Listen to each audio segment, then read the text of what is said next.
So, here's my look. Oh my God! Bakit ganun ang haga?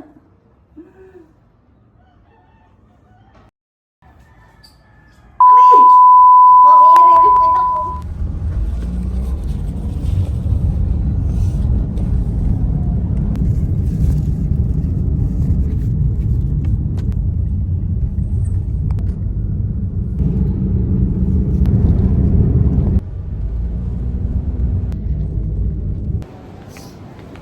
I'm here in the airport.